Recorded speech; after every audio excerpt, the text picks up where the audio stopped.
नमस्कार, आपका स्वागत है आपके अपने YouTube चैनल मैथ सर्किल पर। आज हम शुरुआत करने जा रहे हैं क्लास 10th के NCERT चैप्टर 1 की रियल नंबर वास्तविक संख्याएं। चैप्टर को शुरुआत करने से पहले कुछ बेसिक जानकारी प्राप्त करेंगे नंबरों के बारे में। संख्या या संख्याएं, नंबर्स को हम दो प्रकार से डिवाइड कर सकते हैं। नंबर दो टाइप के से डिवीजन कर सकते हैं। नंबर एक वास्तविक संख्याएं,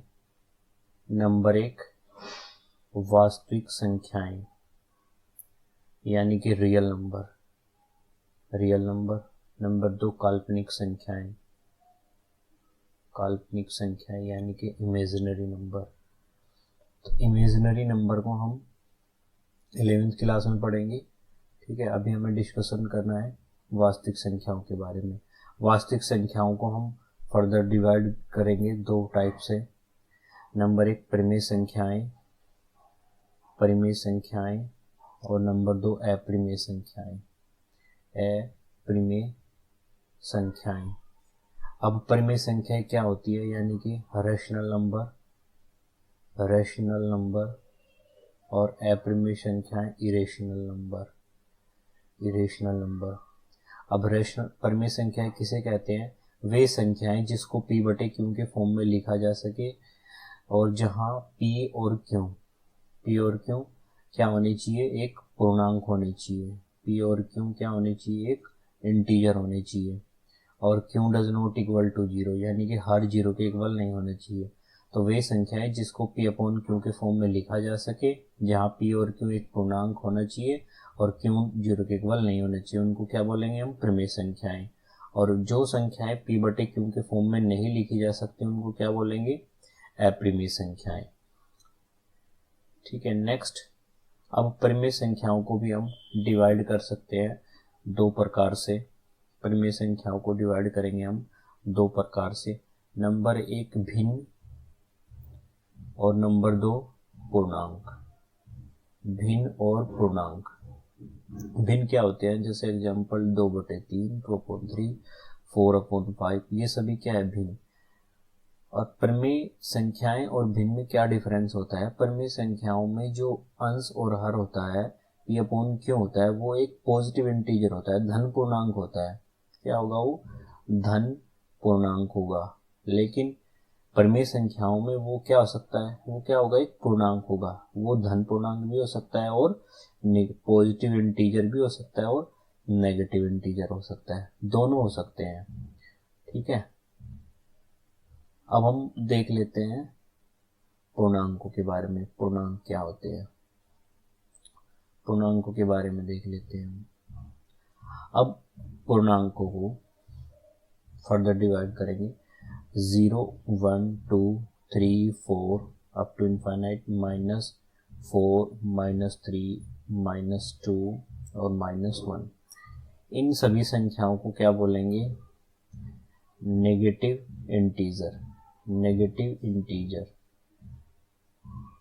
इंटीजर्स, यानी कि ऋण पूर्णांक। और इन संख्याओं को क्या बोलेंगे? धन पूर्णांक, यानी कि पॉजिटिव इंटीजर्स। ठीक है, और धन पूर्णांक और ऋण पूर्णांक और 0, इन सभी को क्या बोलेंगे हम? पूर्णांक, इंटीजर्स। ठीक है, अब धन पूर्णांक को दूसरा और क्या नाम दे देते हैं? धन पूर्णांक को हम बोलेंगे प्राकृतिक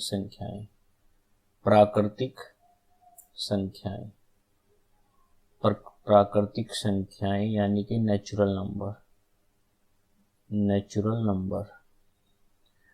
नंबर कौन सी होती है? काउंटिंग की जो नंबर होती है 1, 2, 3, 4, ये सभी क्या है? Natural number. सबसे छोटी वास्तविक संख्या क्या है? नेचुरल नंबर क्या है? सबसे छोटी 1। इसके बाद में पूर्ण संख्या क्या होती है? होल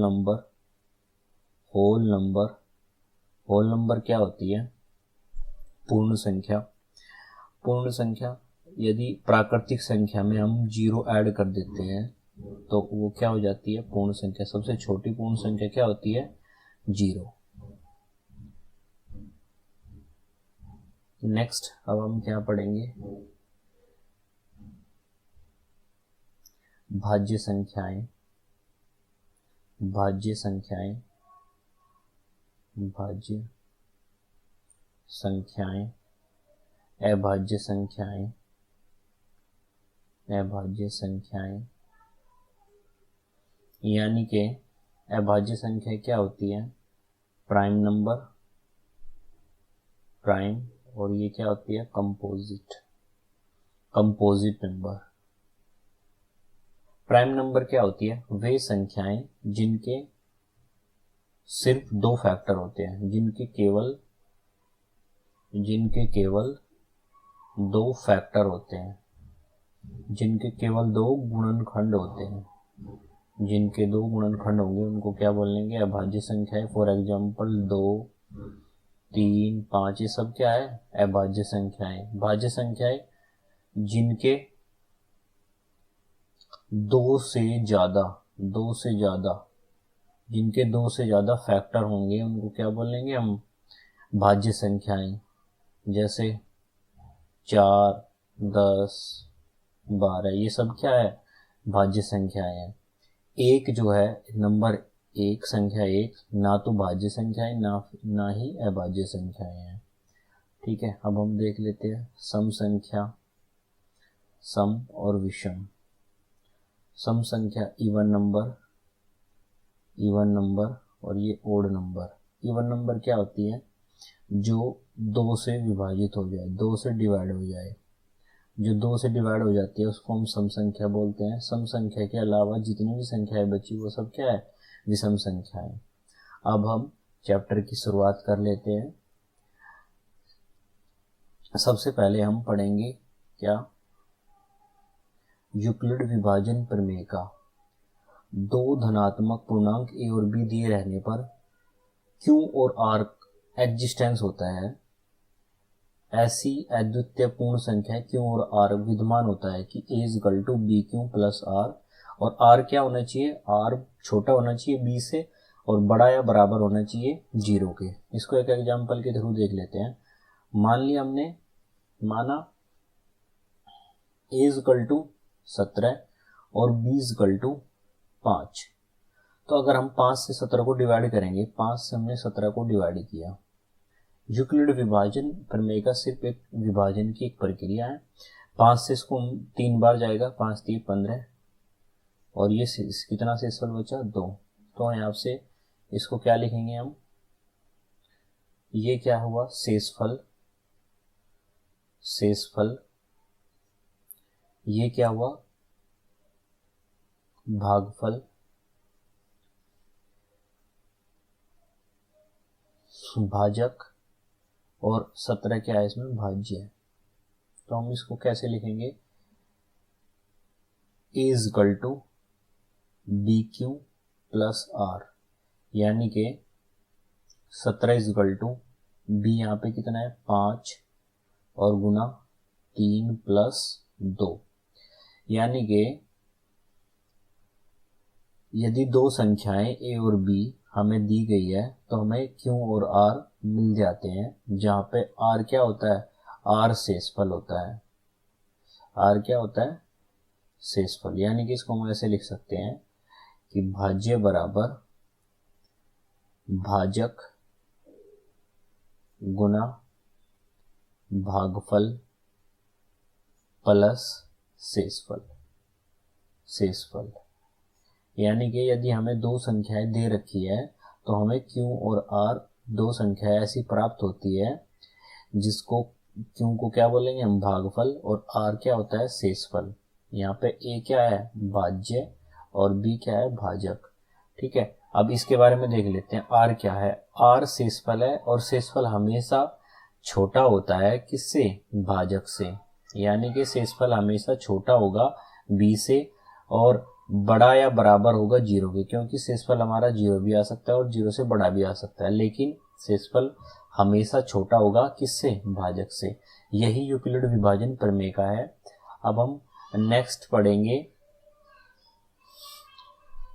पढ़ेंगे हम यूक्लिड,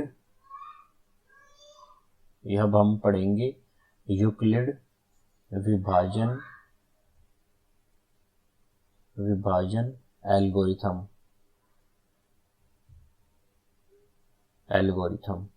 यूक्लिड विभाजन एल्गोरिथम क्या है, दो संख्याओं a और b, यदि हमें दो संख्याएं प्राप्त है तो इससे हम इनका HCF निकाल सकते हैं। दो या दो से अधिक संख्याओं का हम इससे क्या निकाल सकते हैं, HCF निकाल सकते हैं।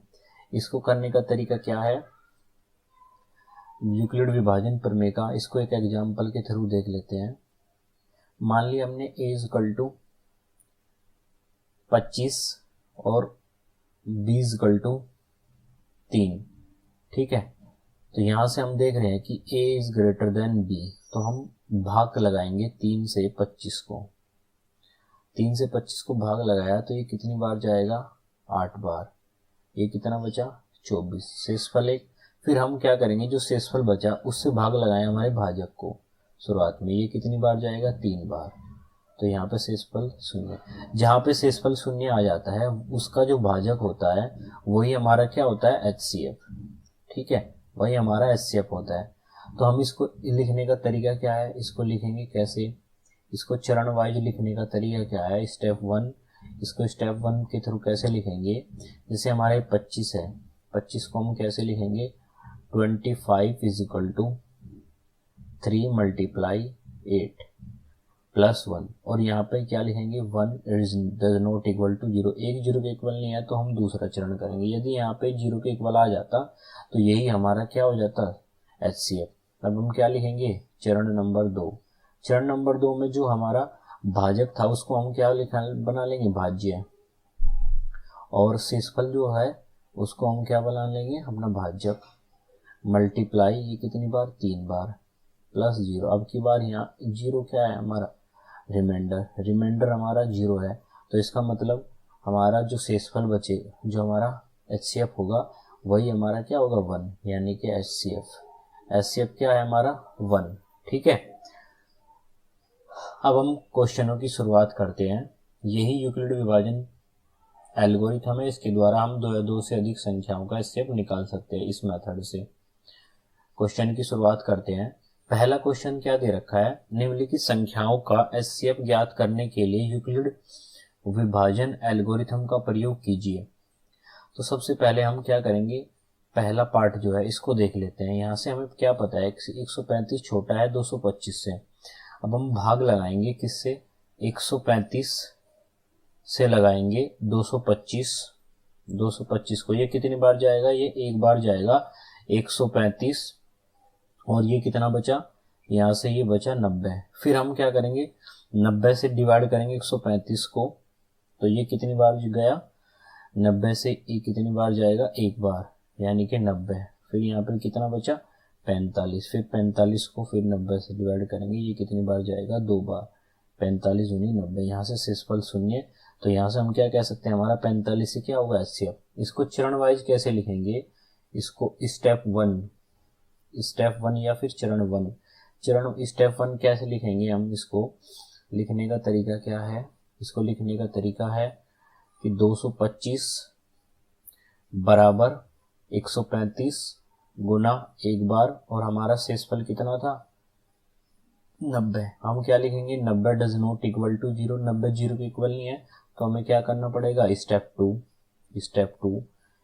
टू में क्या करेंगे, अब हम वही तरीका है जो, यानी कि लिखेंगे हम इसको, क्या लिखेंगे इसको हम, 135 इक्वल टू 90 गुना 1 + 45। अब की बार हम क्या कहेंगे, 45 डज नॉट इक्वल टू 0, अब 45 भी 0 के इक्वल नहीं है, तो हम स्टेप थर्ड में क्या है, स्टेप थर्ड में देख लेते हैं हम एक बार इसको।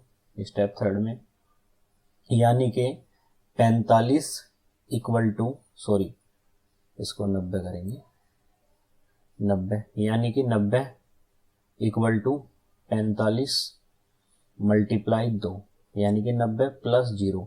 अब की बार हम क्या देख रहे हैं, यहाँ पे रिमाइंडर जो है वो 0 के इक्वल आ गया। इससे हमें क्या मिलेगा, जहाँ पे रिमाइंडर 0 आ जाता है वहीं का जो भाजक होता है वही क्या हमारा हो जाता है, HCF। तो यहाँ पे HCF कितना हुआ, 45, यानी कि HCF कितना हो गया, 45। ठीक है,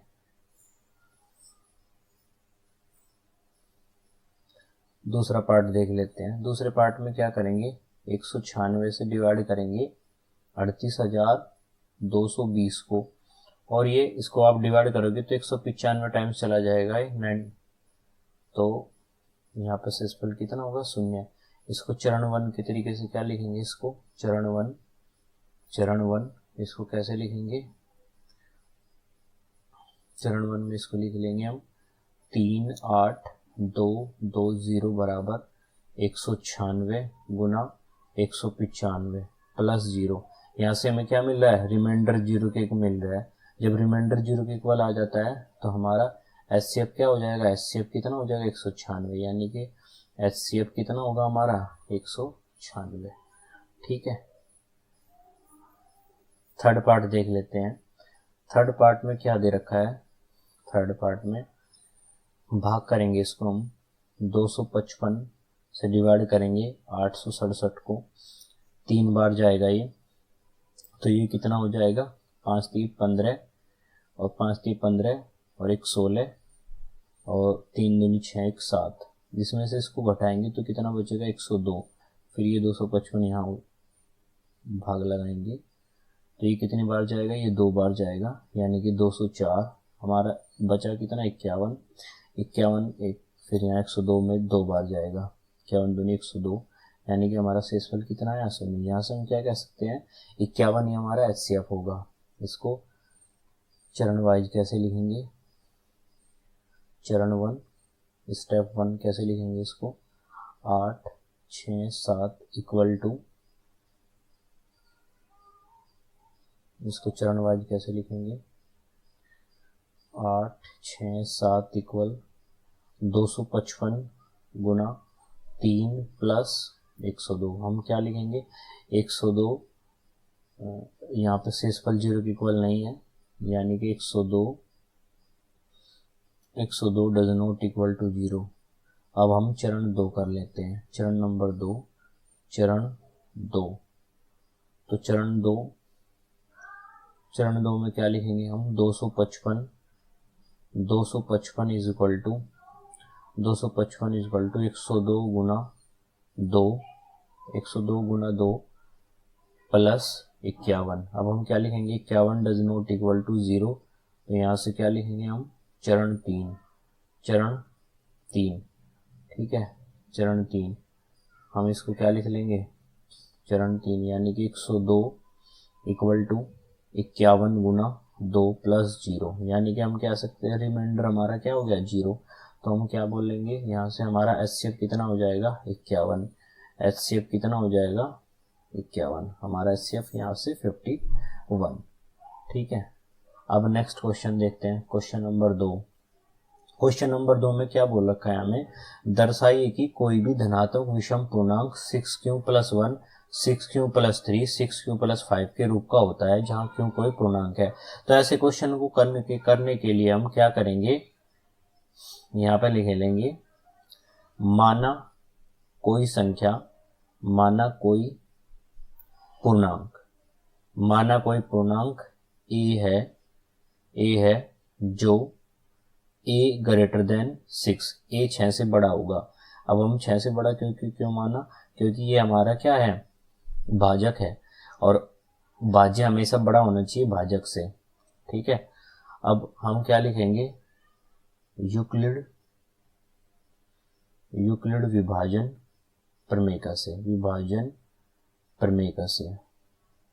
यूक्लिड विभाजन प्रमेय से क्या लिख लेंगे हम, इसको a is equal two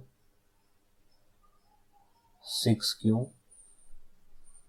plus r, और r क्या होगा, r या तो 0 होगा, 1 2 3 4 या 5, r ही हो सकता है। ठीक है, तो हम इसको लिख लेते हैं, केस बना के लिखेंगे। Case number 1, case number 1, case number 2, case number 3, case number 4 और केस नंबर 5। पहले केस में r क्या होगा, r 0 के इक्वल, दूसरे केस में r 1 के इक्वल, तीसरे केस में r 2 के इक्वल, फिर ये 3 और ये 4, एक और केस बनेगा r इक्वल टू 5। ठीक है, यानी कि केस नंबर 5, 6। ठीक है, तो इस कंडीशन में हमारा क्या क्या होगा देखते हैं।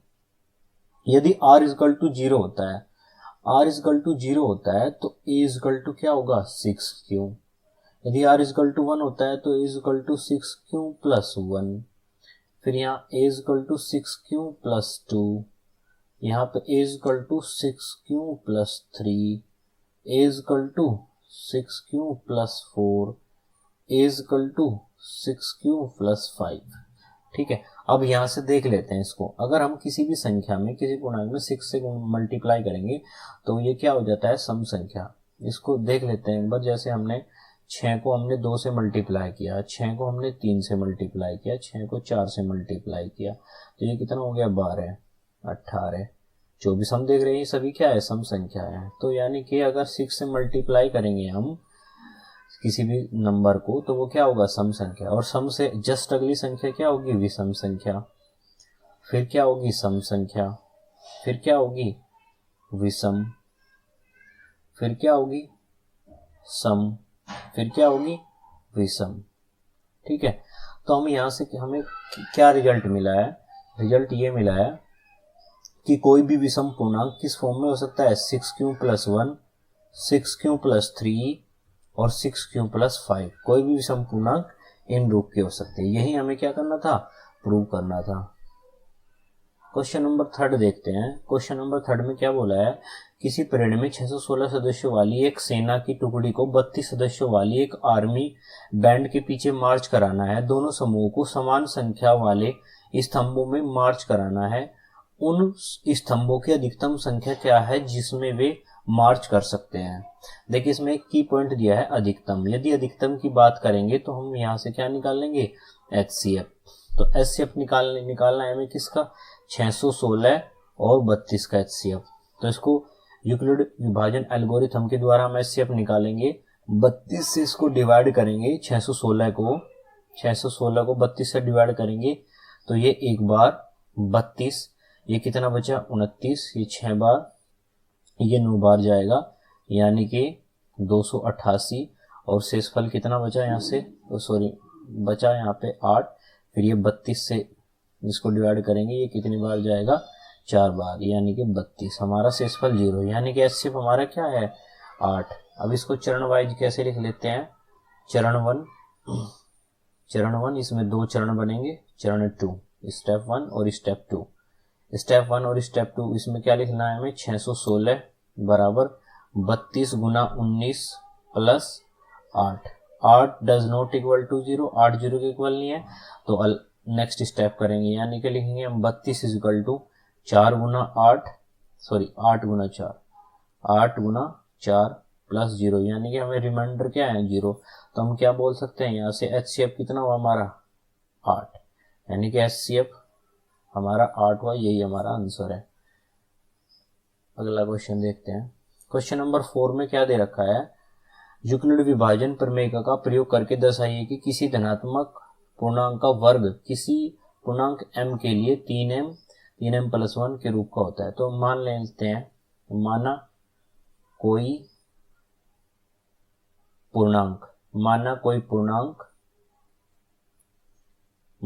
पूर्णांक a है जो a बड़ा है 3 से। तो हम क्या लिखेंगे, by Euclid division lemma. Euclid division lemma से हम क्या लिख सकते हैं, a is equal to 3m plus r किसी पूर्णांक m के लिए। तो इसलिए हम क्यों की जगह क्या लिखेंगे यहाँ पे m। तो r इज इक्वल टू क्या हो सकता है, 0, 1 और 2। अब हम केस 1 ले लेते हैं, केस 1। केस वन में क्या कह रखा है, केस वन ले लेंगे किसी धनात्मक पूर्णांक का वर्ग, यानी कि यदि r इक्वल टू 0 हुआ तो a इक्वल टू कितना होगा 3m। तो यहाँ से हम क्या करेंगे, इसका स्क्वायर कर लेंगे, इसका स्क्वायर करेंगे तो इसका स्क्वायर क्या हो जाएगा 9m स्क्वायर, यानी कि 3 गुना 3m स्क्वायर। इसको हम एक कोई इंटीजर m मान लेंगे, ये क्या हो जाएगा 3m। ठीक है, अब हम केस 2 करते हैं, केस नंबर 2। केस 2 में क्या है, r इक्वल टू 1 है तो a इक्वल टू कितना हो जाएगा 3m प्लस 1। तो इसका स्क्वायर करेंगे, a square equal to 9m square plus 1 plus 9 3 दूनी 6m। यहाँ से हम कॉमन ले लेंगे 3, तो यहाँ क्या बचा 3m square plus 2m plus 1। यहाँ पे कोई इंटीजर m ऐड कर लेते हैं तो क्या हो जाएगा ये 3m प्लस 1। ठीक है, अब हम केस नंबर थर्ड में क्या होगा r इक्वल टू 2 लिखते हैं, क्या हो जाएगा हमारा a equal to 3m plus 2। इसका स्क्वायर कर लेंगे तो कितना हो जाएगा 9m स्क्वायर प्लस 4 प्लस 3 दूनी 6 दूनी 12m।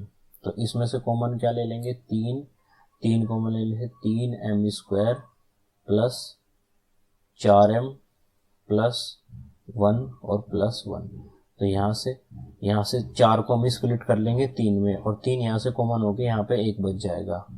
ठीक है, तो ये क्या हुआ 3m प्लस 1। ठीक है, इसलिए हम क्या सकते हैं, किसी भी पूर्णांक, किसी धनात्मक पूर्णांक का वर्ग यदि हम करेंगे तो किस फॉर्म का होगा 3m प्लस 1 और 3m प्लस 1। ठीक है, नेक्स्ट क्वेश्चन देख लेते हैं, क्वेश्चन नंबर 5 और लास्ट क्वेश्चन है इस चैप्टर का। 5वें क्वेश्चन में क्या दिया है, यूक्लिड विभाजन प्रमेय का प्रयोग करके दर्शाइए कि किसी धनात्मक पूर्णांक का घन 9m प्लस 1 8 के फॉर्म का होता है। यदि हम इसमें कोई भी पूर्णांक a मानेंगे जो बड़ा होगा 9 से, तो यहाँ से ऐसे केस बनेंगे 8 और 9 सॉरी, तो 9 केस में क्वेश्चन बहुत लेंथी हो जाएगा। तो हम कोई भी पूर्णांक मान लेते हैं a जो बड़ा है 3 से, और 3 9 का मल्टीपल है, तो इससे आसानी रहेगी हमें क्वेश्चन को सोल्व करने में। ठीक है, इसको क्वेश्चन को सोल्व करने में आसानी रहेगी। तो हम क्या लिख देते हैं, बाई यूक्लिड डिवीजन लीमा से क्या लिख लेंगे हम, a इक्वल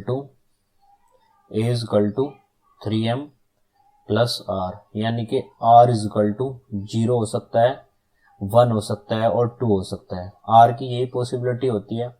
तो केस 1 में देख लेते हैं, केस वन में यदि r इक्वल टू 0 है तो a इक्वल टू क्या होगा, a इक्वल टू 3m। इसका हम क्या करेंगे, क्यूब करेंगे, क्योंकि इसमें क्यूब बोल रखा है। तो कितना हो जाएगा 3m क्यूब करेंगे तो ये कितना हो जाएगा 27m क्यूब, यानी कि इसको क्या लिख लेंगे 9 गुना 3m क्यूब, इसको हम m मान लेंगे।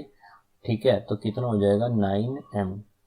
अब हम केस 2 देख लेते हैं, केस 2 में क्या होगा, r इक्वल टू 1 होते ही यहाँ से a इक्वल टू कितना हो जाएगा 3m प्लस 1। इसका क्यूब करेंगे, फॉर्मूला क्या है इसके फॉर्मूले का, इसका a प्लस b के क्यूब का फॉर्मूला खोल देंगे तो कितना हो जाएगा 27m क्यूब प्लस 1 प्लस 3 गुना 3m मल्टीप्लाई 1 और 3m प्लस 1।